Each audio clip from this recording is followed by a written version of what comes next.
Ngerti tentang otot, reposisi gampang.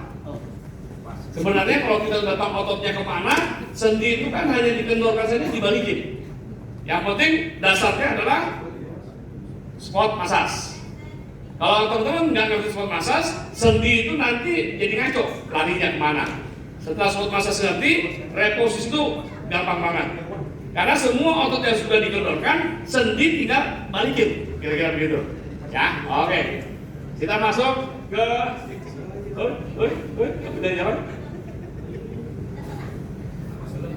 Tuhan yang memberikan perasaan aman, nyaman dan kehangatan serta kesegaran. Massage yang diberikan kepada semua orang yang sehat. Jadi bukan orang yang sakit. Cedera tidak boleh di spot massage karena engselnya nggak benar, nanti tetap menjadi luka. Kemudian massage yang diberikan kepada siapa saja, orang tua, orang muda dan anak-anak.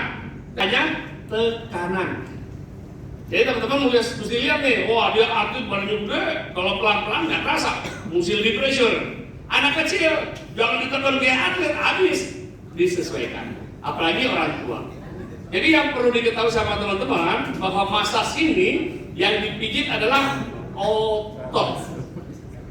Yang kita atlet, yang kita massage adalah otot, ya.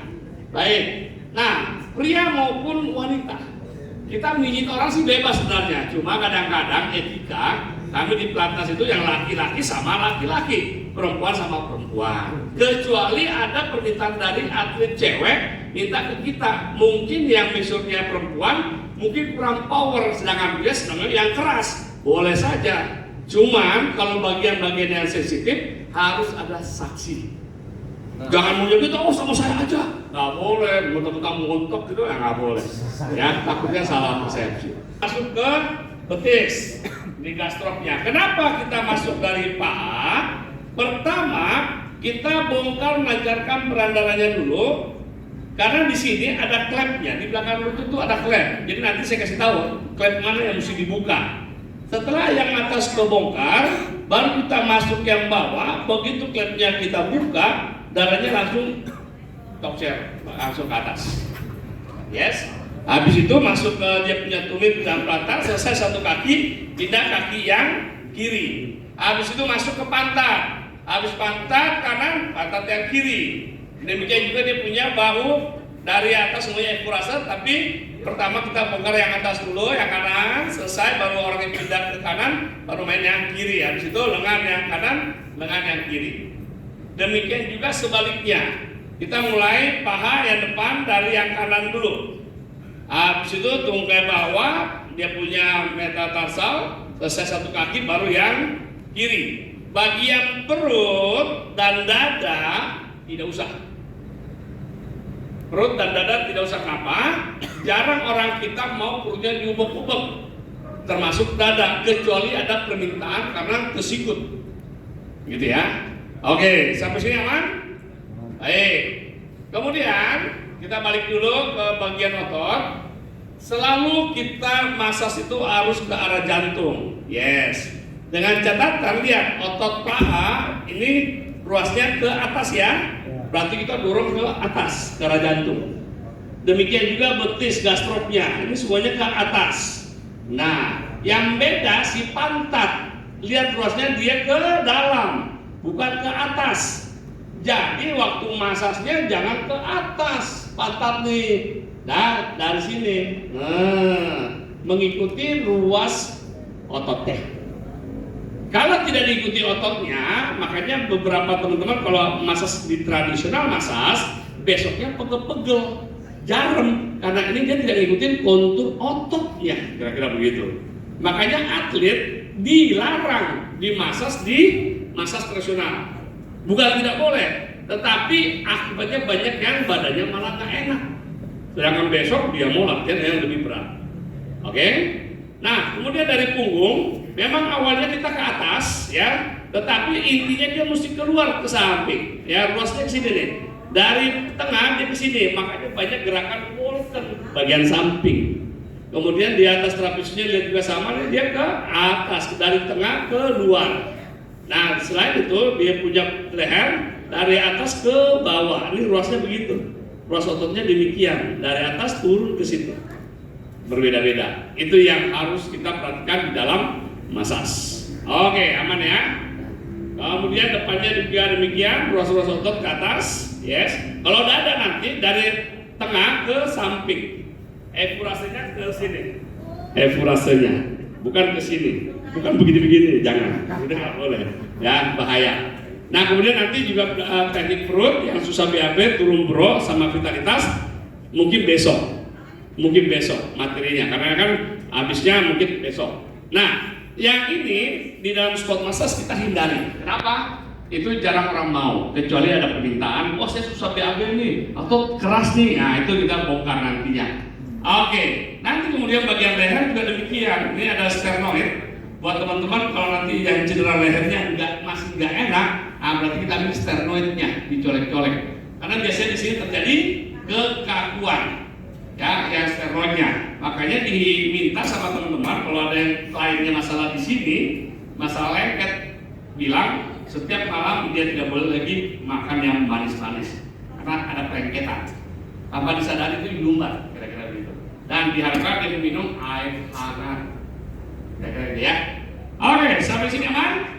Yes, otot ini. Nah, kemudian kondisi pangkal massage, fraktur, tulang patah dan retak tidak boleh dimassage. Ya ini harus paham nih. Pokoknya ada retak atau habis kecelakaan, tabrakan terutama naik kendaraan, minta di ronsen dulu.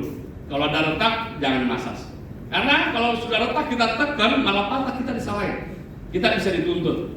Ya tetap kayak kita dokter malpraktek istilahnya. Aman. Nah dislokasi sendi lepas ini juga tidak boleh dimassage, tapi kita reposisi, kita kembalikan. Ya nanti kita belajar habis spot massage.